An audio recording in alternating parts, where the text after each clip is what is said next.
Marrowman here with a lore but mostly speculation video for you. If you like this kind of video, hit the like button, comment, subscribe. Maybe we'll have more speculation videos in the future. Heck, everyone knows there's a whole lot to speculate. So, for the longest time, a lot of people had wondered, who did we release in the Seabound Soul? Captain Flameheart Sr. or Captain Flameheart Jr.? Well, it was a big debate. A lot of us argued for a while. But thank you to the Haunted Shores update for saying I was right. It is indeed confirmed by both the developers and in-game by Duke that it is Captain Flameheart Sr. So sorry guys, but the debate is over. But who's Junior? Shortly after he was born, Junior was adopted by Senior and taken outside of the Sea of Thieves. Senior wanted to give his son the best he could possibly offer, the finest education, and Flameheart Sr. had more than enough money to make this happen. Junior became a scholar, but in the end, he still desired to be a pirate, like his father. So he got a crew together and a ship called the Silver Blade. Ooh, fancy. And together, they sailed off into the Sea of Thieves, as pictured there. Once there, he met a strange old tattooed woman, no, not that lady, who gave him a quest to find this chest. And upon finding this chest, he was chased by pirates. Probably not as pictured there, but he was chased by pirates and he thought it was a great idea. Hey, let's sail into the Devil's Shroud. That'll throw him off. Well, unfortunately, his boat sank. I'm guessing he didn't get the memo. But they washed ashore on a strange island where they found a strange riddle. Ooh.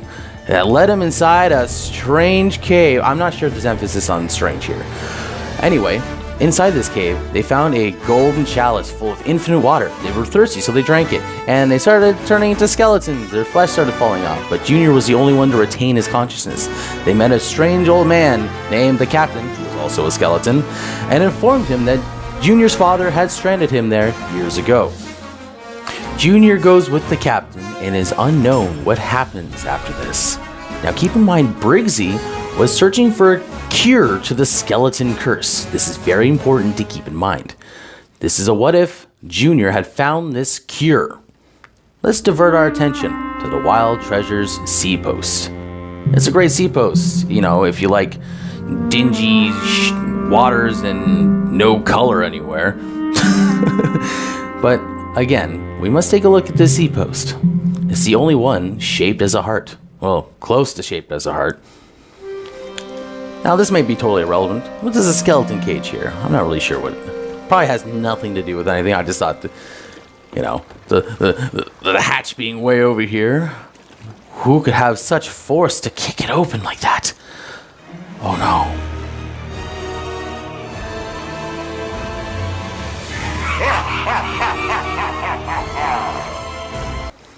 So if you got a minute to listen to this crazy theory, well, it might just be interesting to you. This is Jonah here at the Wild Treasure Sea Post, but we'll get right back to him.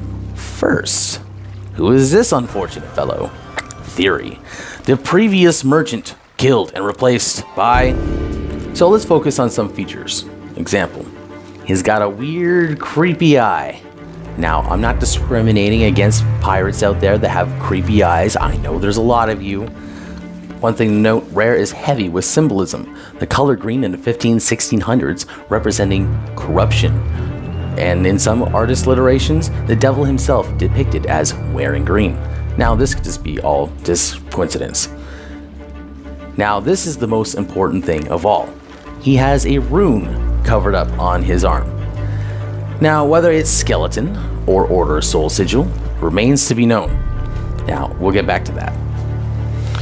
On his other arm, he has a flame tattoo. Now this, maybe he just likes flame tattoos, or it's an ode to his father.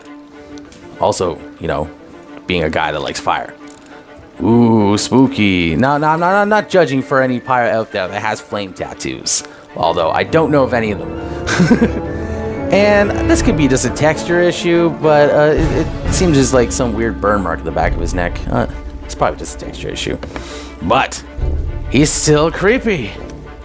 Ooh, a new friend.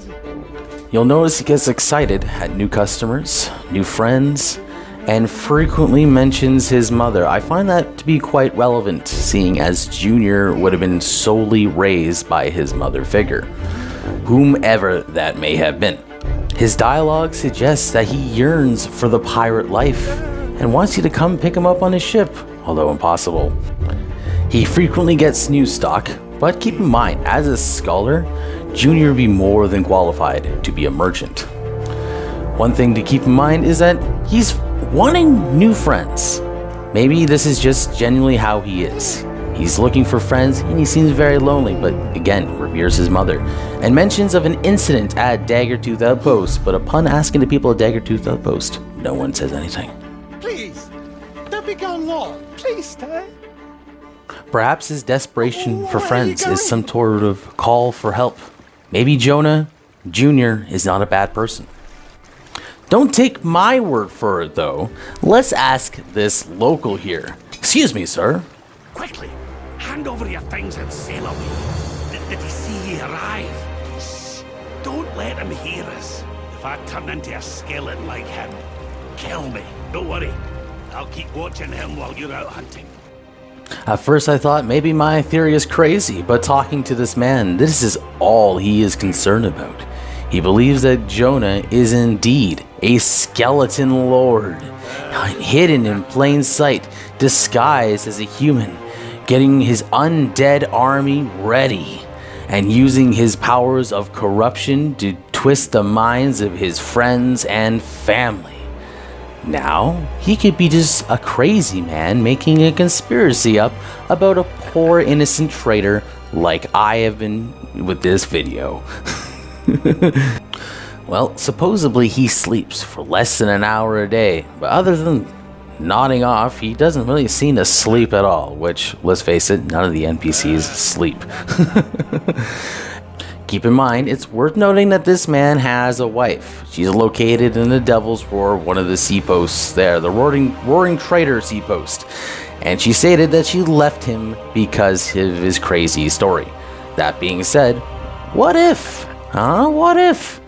Now, he also states he saw a giant winged creature that lives in the sea that set fire to a fleet of ships, burnt every last one to cinders, and a lot of people think he's crazy for saying that. Well, he did see that. In the Seabound Soul, we saw exactly that. An ashen dragon taking on a small fleet of ships. But, what do you think? Is Jonah the re-emergence of Flameheart as his son, Flameheart Jr.? It's still up to speculation. Unfortunately, it's most likely gonna be this guy. Yeah. Surprise! If you like this video, hit the like button, subscribe, and if you want to see me do some other type of speculation video, leave a comment on what character you want me to look into and or who you may think Flameheart Jr. to be. Anyway, this has been Marrow Man. Enough speculation for one day. Now to go blow up some boats. See you on the seas. Bye-bye!